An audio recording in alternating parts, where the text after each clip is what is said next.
Welcome all. We'll be starting in a couple minutes.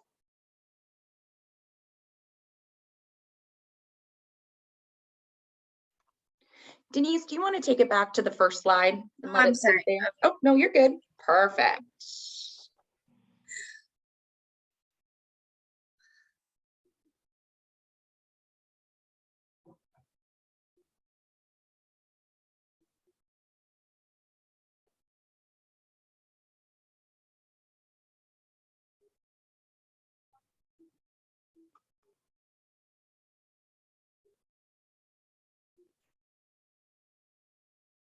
As we're waiting for everyone to log in, we'll just to let you know we'll be starting in a couple minutes.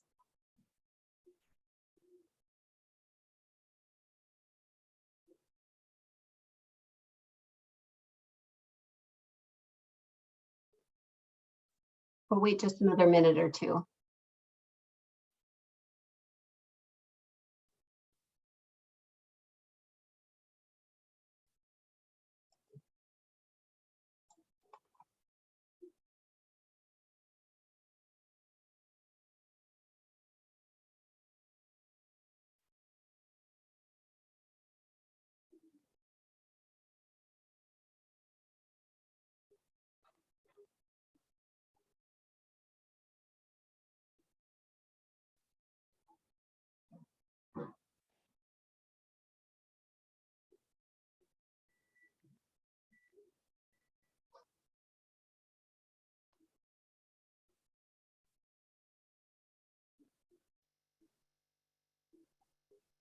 It's just 2 minutes after the hour. I think we'll get started here. I think are people all logged on, Chrissy?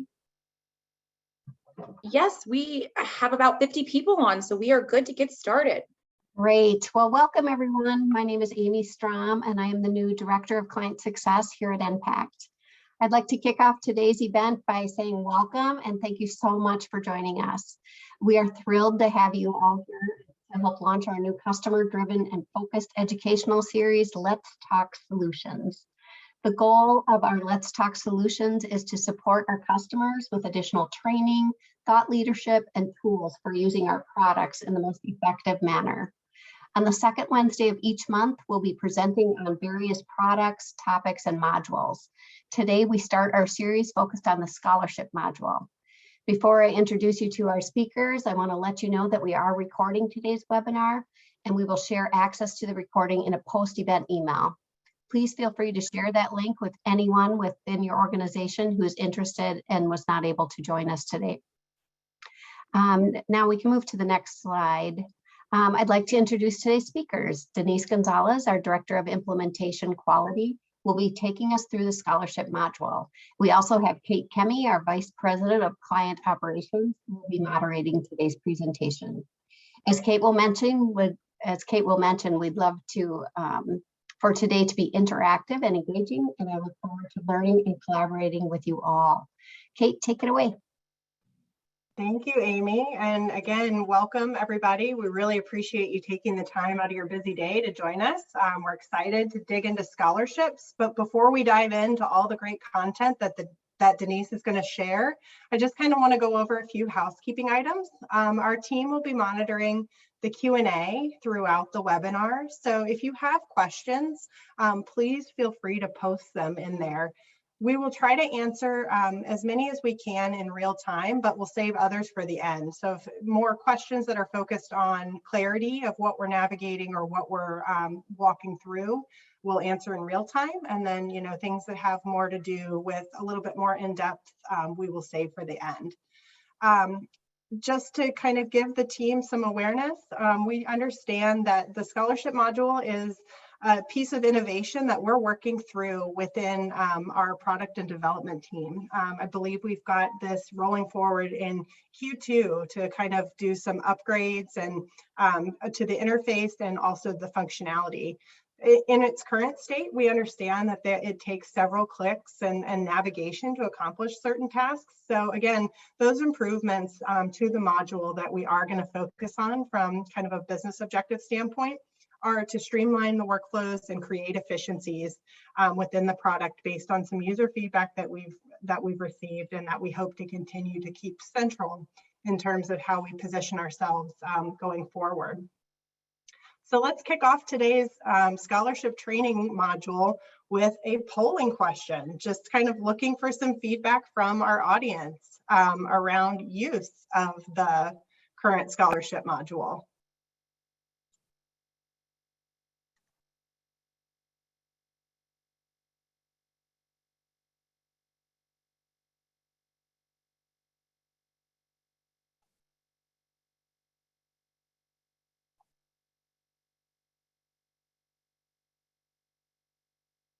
So it looks like about half of the folks on the call here today currently are using the module. And then, another 20% are looking for additional information. So hopefully we're able to kind of walk through and give those of you who are currently users of this module a really good understanding of the features and functionalities that exist, and help to kind of ensure that you have answers to questions that you may have. And then for those of you who are not currently working within the module, we hope that this gives you a good overview of the functionalities and capabilities that do exist.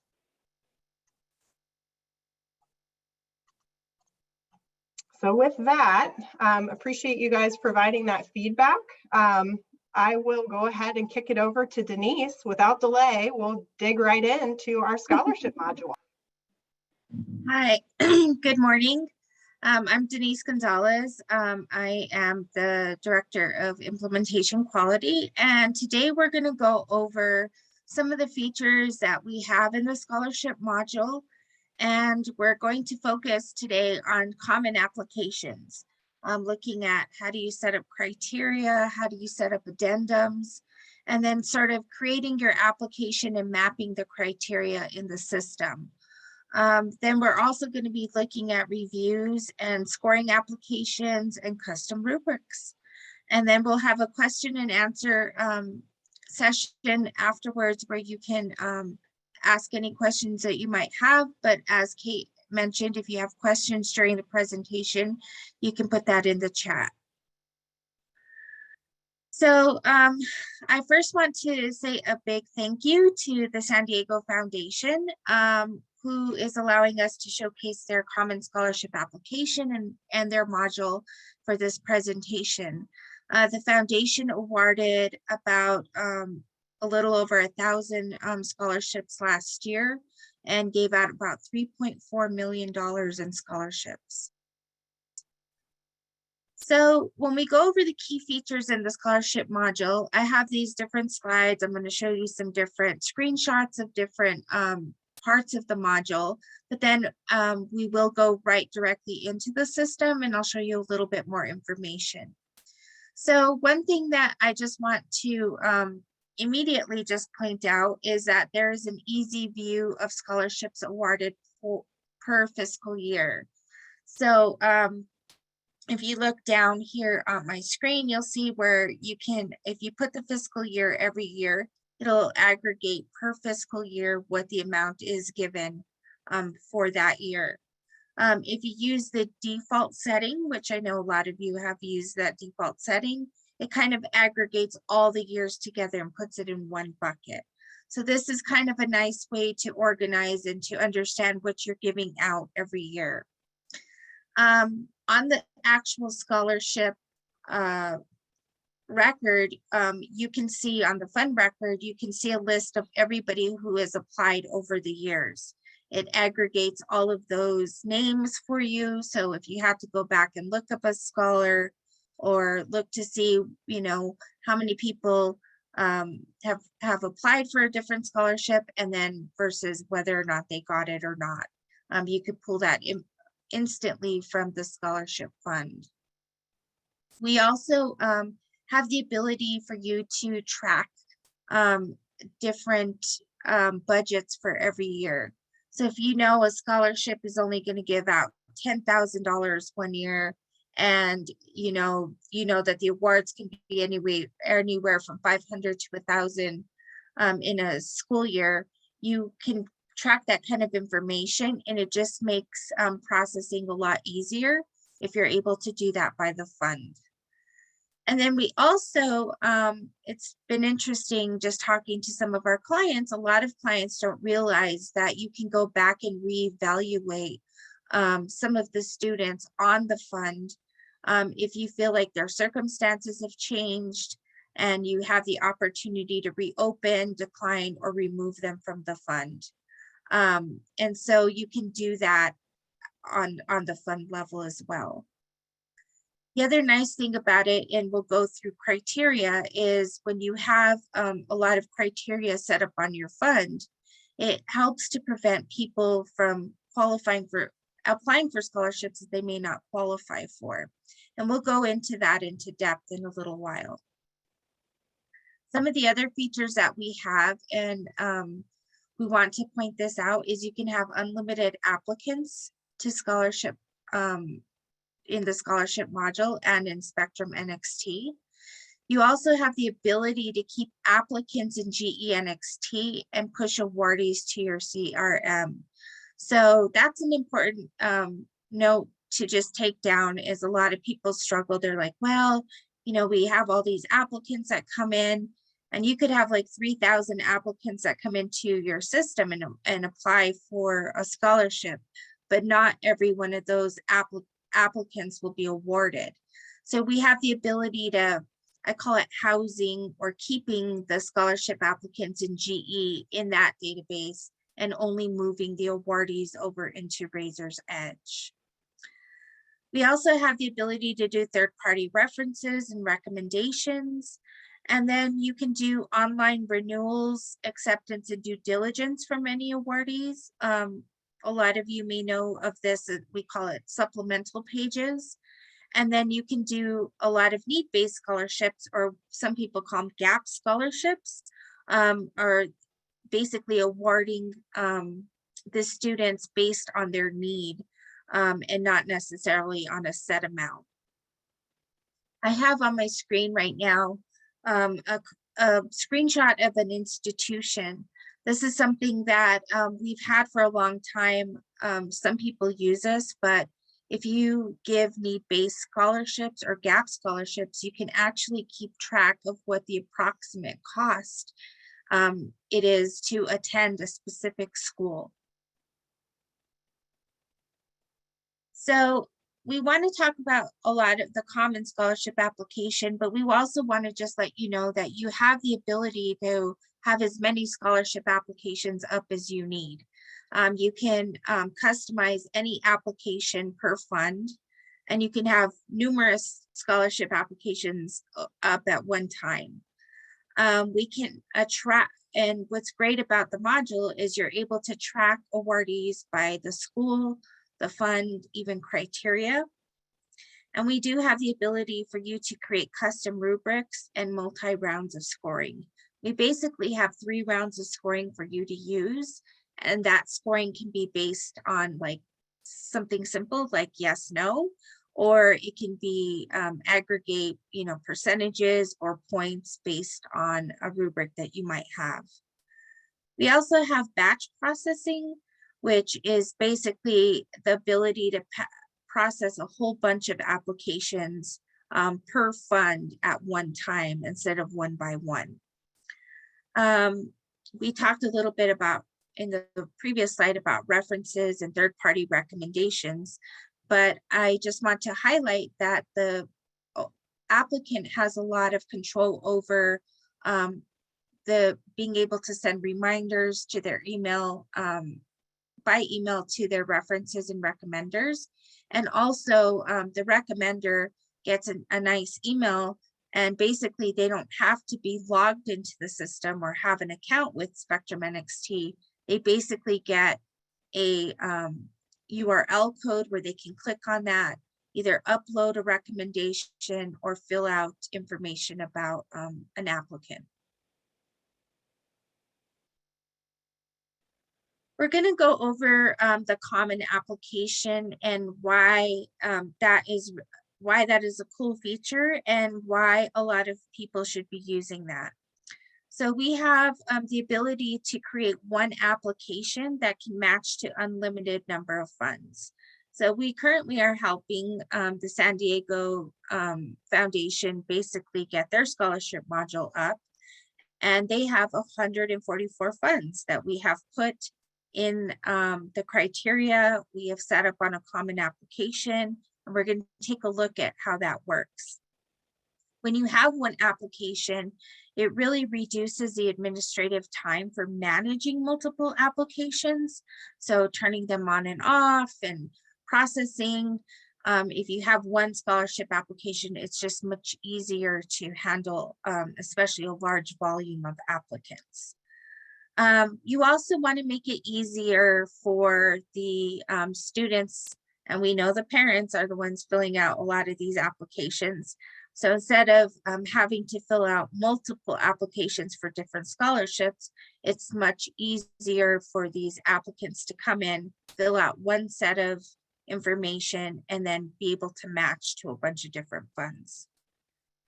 We also have the ability to track demographics for reporting. A lot of foundations have really taken up the charge of just showing how their scholarship programs are really affecting their communities, and being able to show that they're really moving the needle and doing some good work in their foundations.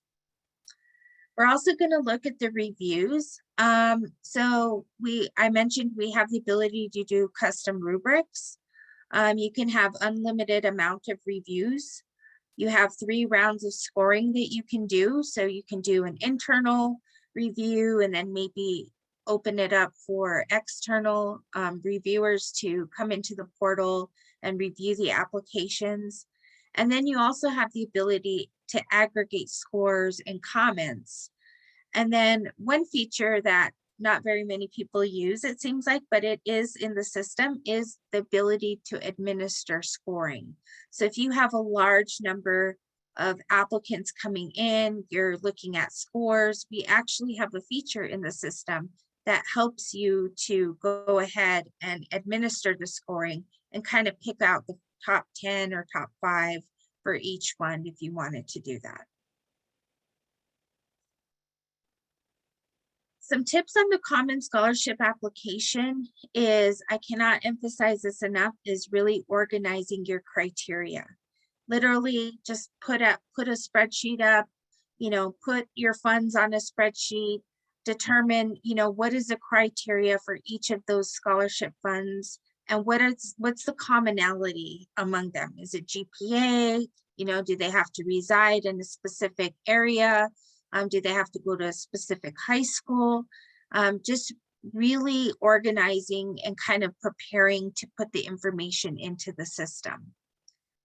You want to have really good descriptions of scholarships for applicants, and we're going to show you why that's important, because when they match, they can actually read these descriptions of these different scholarship funds and really see if this is something they want to apply for.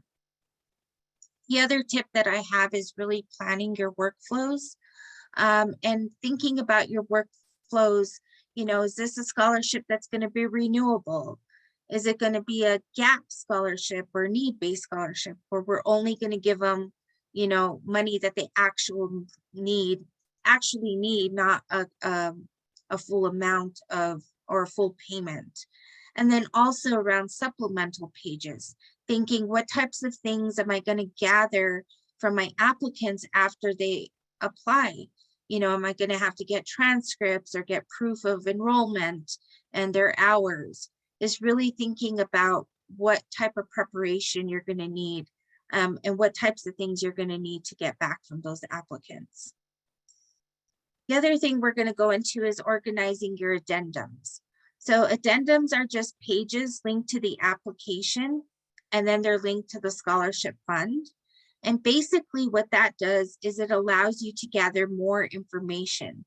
So if you have a particular funder who wants a special essay, or maybe they may need more references, or they want to collect more information about a student and what you have in your application, you can control that with addendums.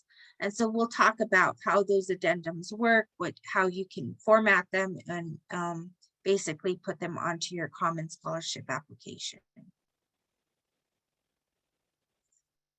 So a lot of people get kind of hung up on the criteria. They think, oh gosh, it's so hard to put the criteria in. But as I just explained, if you really prepare and really start looking like, okay, these are the common things that we want to ask in our common application. You know, GPA is going to be one of the criteria that we want to set for each of the funds, you know, where they live, what type of college they're going to. There's basically so many different ways that you can set up criteria and use criteria to really see, to help the applicant really apply for scholarship funds they really are eligible for.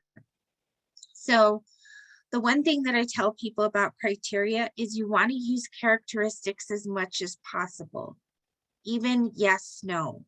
So we all know that sometimes people can get sloppy when they're applying for anything. And so controlling how people answer a question is important.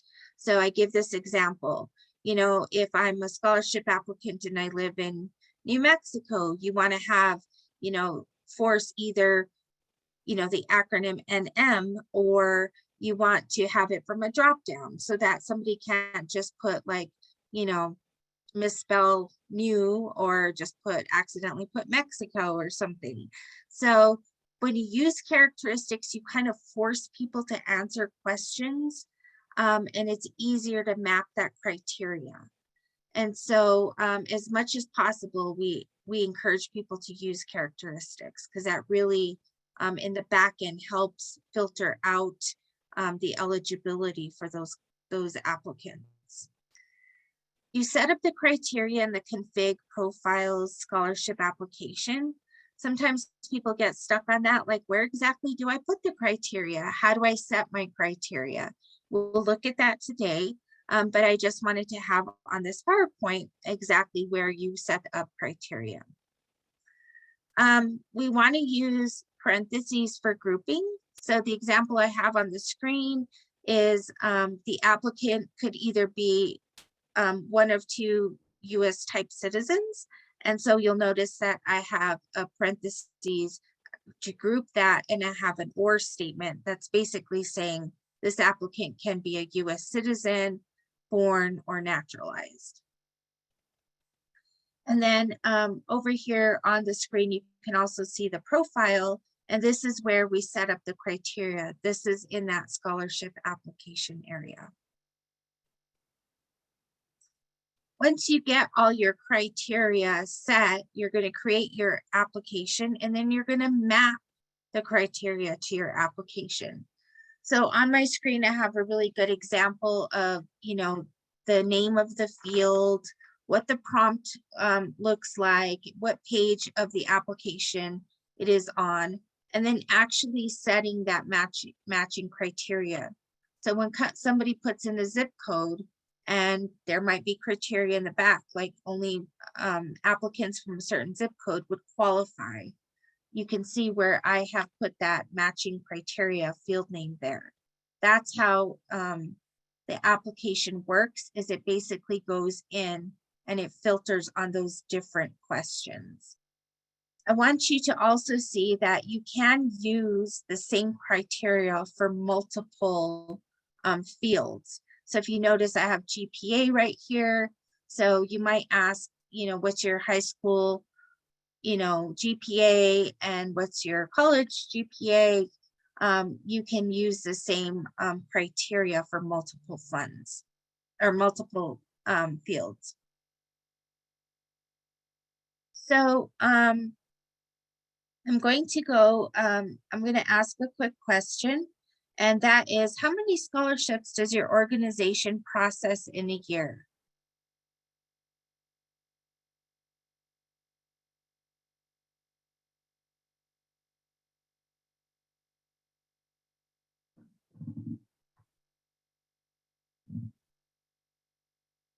Wow.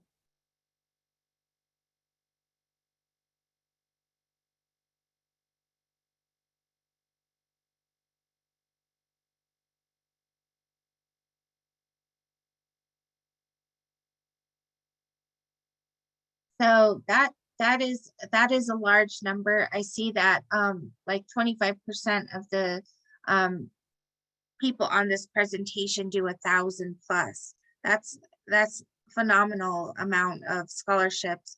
And even as you guys know, just processing 1 to 500 scholarships can be a lot of work. Oftentimes I see that a lot of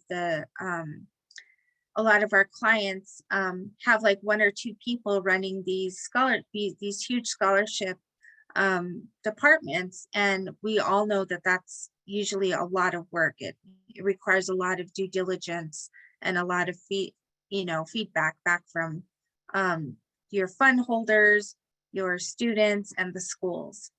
So that's very interesting to us. And then I just want to ask another question before we get into the weeds a little bit with the common application. I just wanted to know if your organization now does use a common application.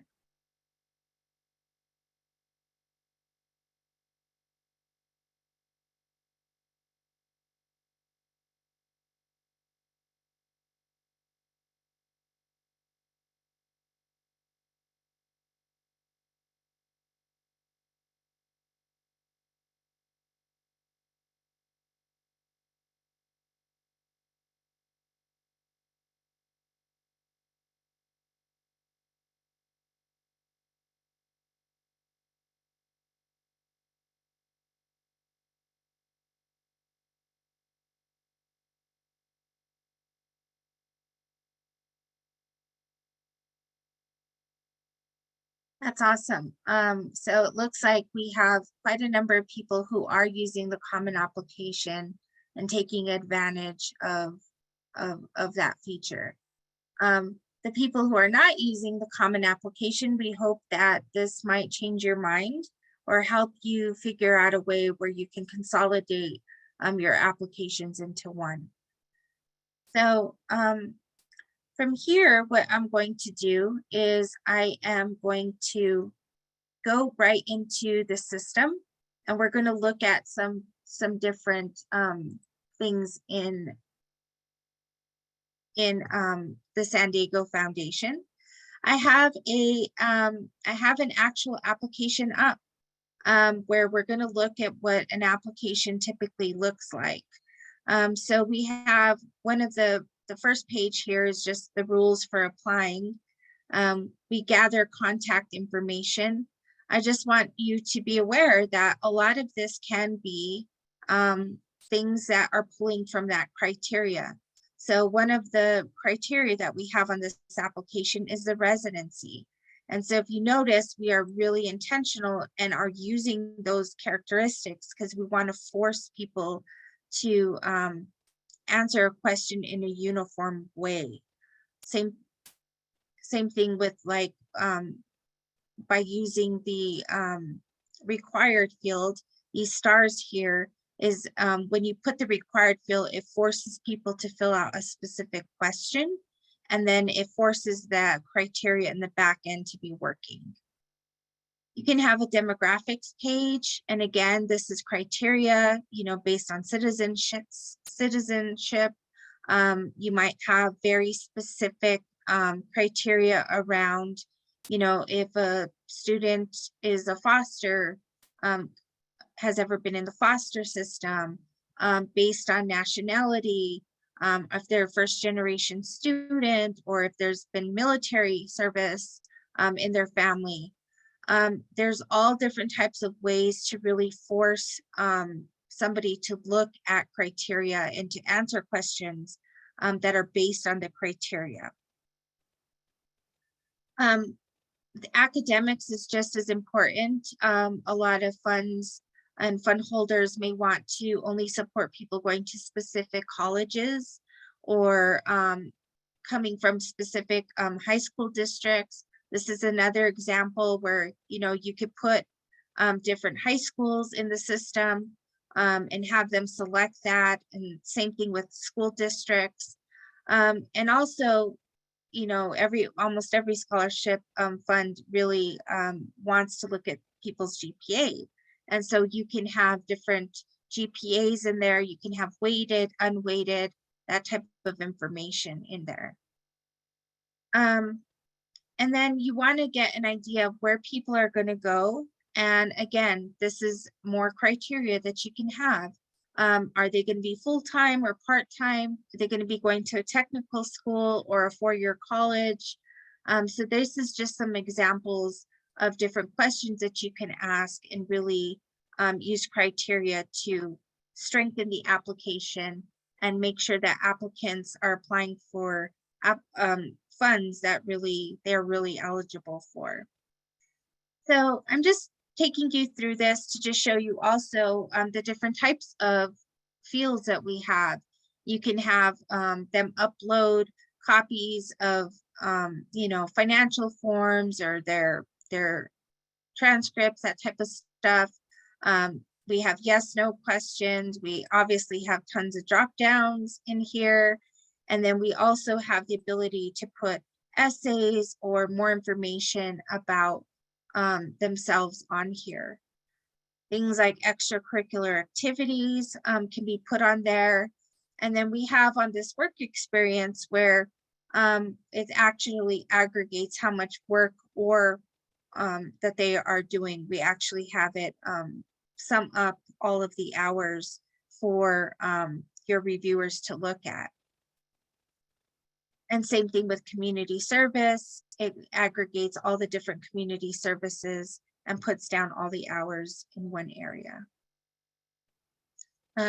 You can do the same thing with awards and honors, if you want to gather more information about that.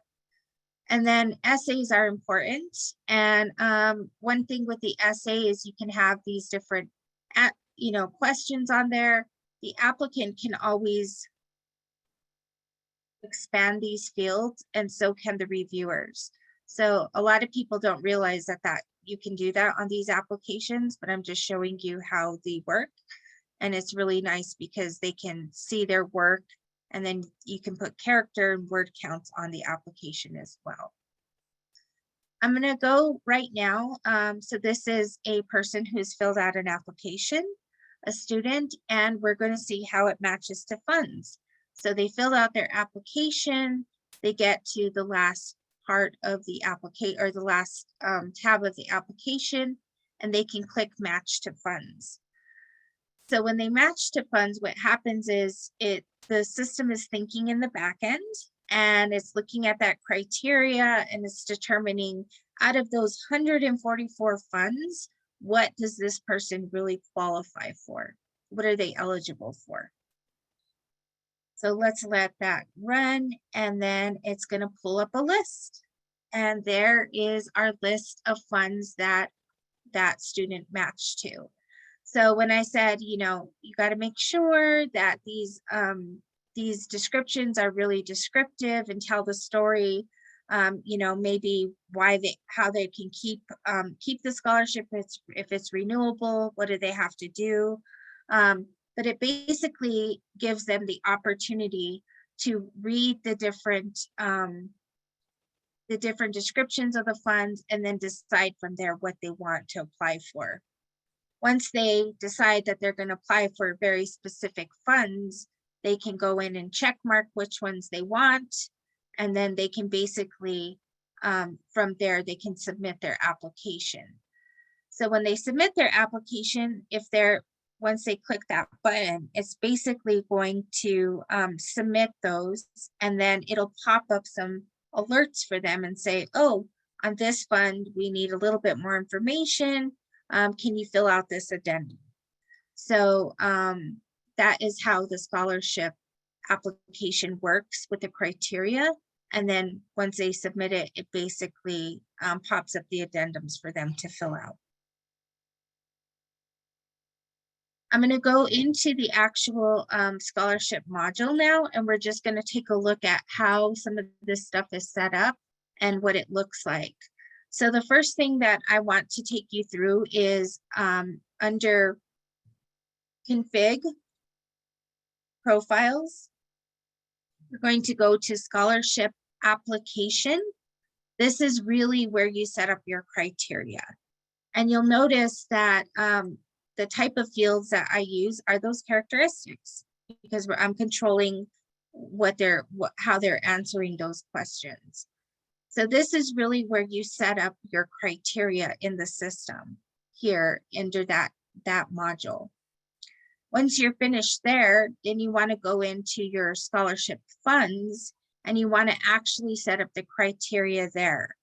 So this description is that on the previous screen, when you saw that as a student, I could read the description of the fund and make sure that it's something I really want to apply to.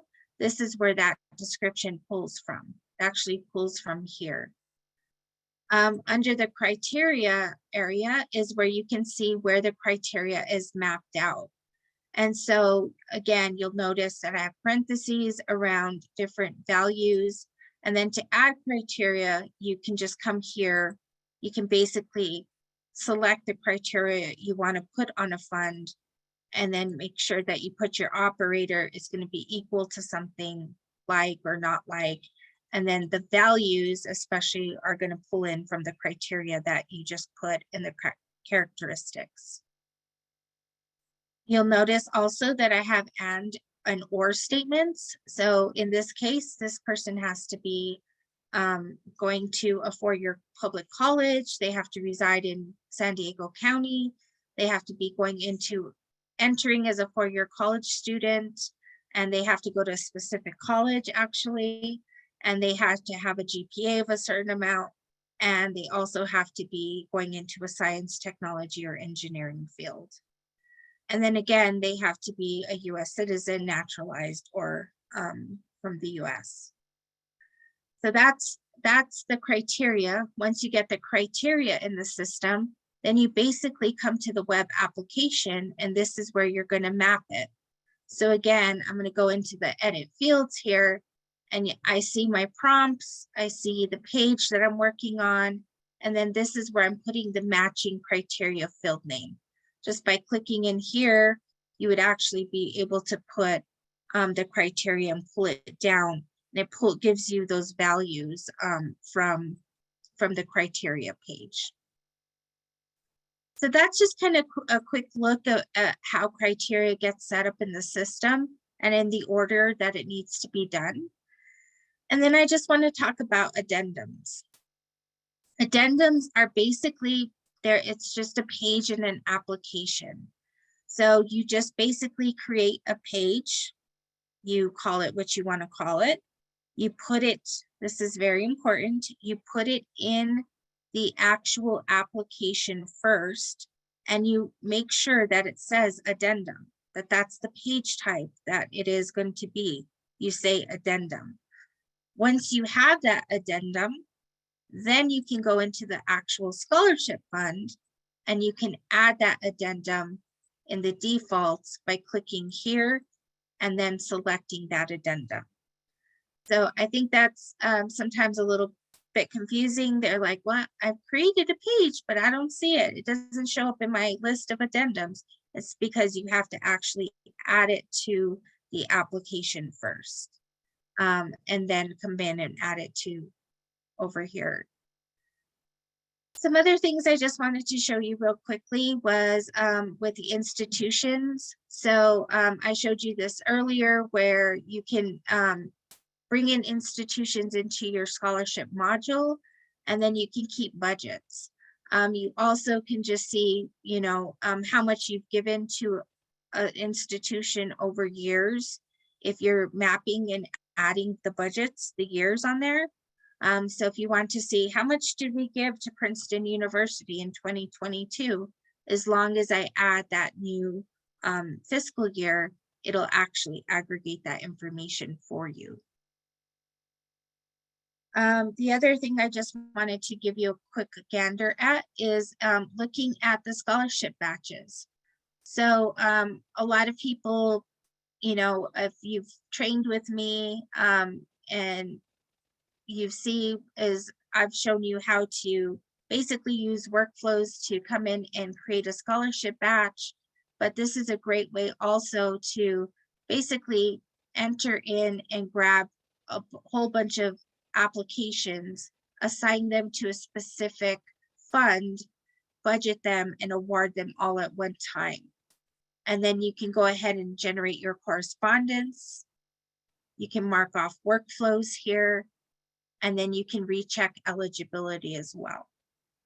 So we do have this batch process in here where we, and that's one thing that we're looking at improving, is to make sure that works for everybody. So we're just about time for maybe taking some questions. I wanted to go ahead and let's go back to our PowerPoint.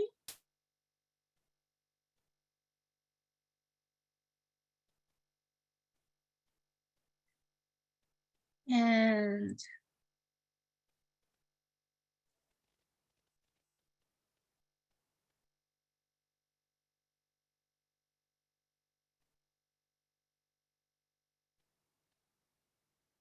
I'm going to turn it over to Kate. Thank you, Denise. We've had some really good questions that have come in via the chat, and I know Jeff and I have been kind of fielding them behind the scenes, but there's a couple on here that I think we may want to just touch on for the benefit of the group. The first one that I think might be of benefit for us to maybe touch on is about the process to push awardees to their CRM. Is there a way to do that through the scholarship module? So typically what happened, there is not, I shouldn't say there isn't a way, but there is a way that we could push them to the CRM. There's no way once you get them in the scholarship module to push them like we have in the web processing queue. And let's just put that up and what that looks like. So what we're talking about is when somebody comes in and registers to be a scholarship applicant, like I have this person right here. What a lot of people will do is they'll create them in their CRM right away. And that takes up a record in Raiser's Edge. And as we all know, that can start costing a lot of money over time because you're charged based on the number of records that you have in Raiser's Edge. So what I typically will do with clients is at the end of the scholarship season, when you know the people who are actually going to be awarded, is we can do a simple query in GE, pull out those people who are going to be awarded and just basically upload them in batch to into Raiser's Edge. Great. Another question that's coming in through the chat is, can the application be set up to autofill an applicant's information if they choose to apply for additional awards? Right now, we can control a lot of the mapping. So going into this application that this student filled out, we can map things like their name and address and their phone number and their email address. But there is a way, let's say if they, applied on this common scholarship application, and then maybe they wanted to open up another application. There isn't a real way we can do any of their mapping of their actual answers into that new application. It's a little bit, we have some ways where you can map some of the questions, but they have to be set up pretty closely together. And then we do have a feature, and I'll show it right here. It's called Manage Field Mapping. And this is basically what happens is you can say, I want to go to I want to map some stuff that they did on a previous web application. And this is the field I want to map. And you can map it that way. So there is some ways to map some of that information, but not like an entire application from one application to the next. Great. There's also a couple of questions that are coming in, so I'll try to combine them about review committees for reviewing and scoring applications. Can you just touch a little bit on how we have that? And then also, is there a way to kind of hide or manage information that the various reviewers can see? Absolutely. So I have an example of a scholarship review. So this is, you know, like the first round of a scholarship review that you would see. Reviewers can come into the portal under reviewer. They'd be able to see the applicant, the fund that they're applying for. They basically open up the review and they actually can see the application itself. And so once they open up the review, they can come over here to the application tab. Let it open up a little bit. And then while that's opening up, I can just kind of highlight, do you see where it says other reviews? There is a possibility to share information across reviewers as well. And we actually have some very exciting updates that are going to be happening in the reviewer portal to make reviews much easier and sharing of information that will be coming out in the next couple of quarters. But as you can see here, as a reviewer, I open the application and I can actually go through and see what they answered on each of the questions. And then if I wanted to open up an attachment, I could just click on there and it will open the attachment for me.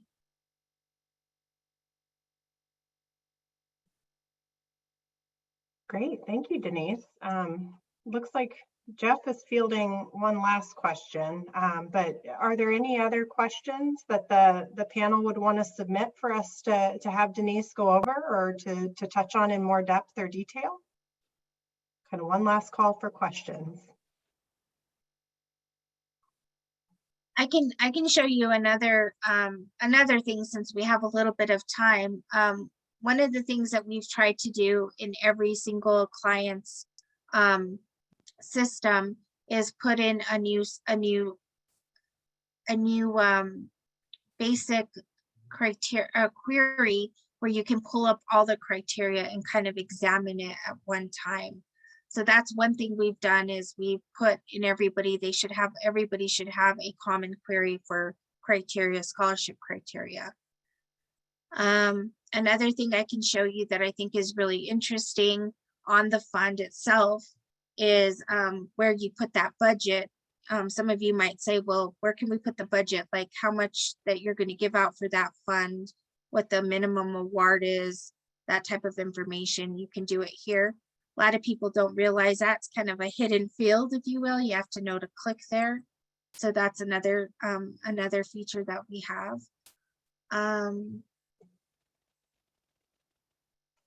I think some of the other defaults, like the workflows. I talked about workflows.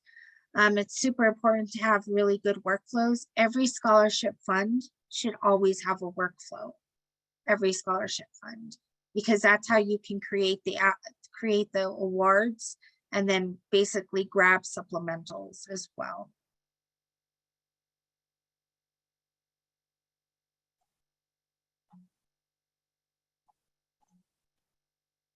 Great. I mean, it looks like we've touched on all the questions that are outstanding. What I will kind of say to the group is if you do have specifics that potentially we didn't touch on during the presentation today or anything like that, certainly feel free to reach out to our service and support teams if you are an existing client. For clients in implementation, you know, certainly your implementation consultant and team who are helping to get you onboarded onto the platform, we can help to make sure that we answer your questions and cover anything that's specific to your ongoing needs. And before we wrap up for the day, I had another quick and exciting piece of news to share. Next week, we're going to be launching our external knowledge base to customers who are currently in our support services. It has all sorts of content around documentation and training. And going forward, we're going to continue to build out this knowledge base. And it'll house things like presentations that we give or demonstrations that we have, information on grants, funds, proposals, workflows. So lots of exciting things out there, and always looking to continue to add to that library and database, and looking for feedback. So our customer base will receive an email next week on how to access that really exciting new knowledge base. So looking forward to that. And just to wrap us up, I really want to thank you for your time today. Encourage each and every one of you to stay in touch with our team for day-to-day questions, and as well as any strategic feedback that you have about our products and services. We're certainly here, working hard behind the scenes to improve our products, improve our processes, and really create a strong client experience. So again, your feedback and supporting you is at the heart of that. So we really want to keep an open dialogue. I hope you guys all have a great day, and we hope to see you at our February version of Let's Talk Solutions. Thank you.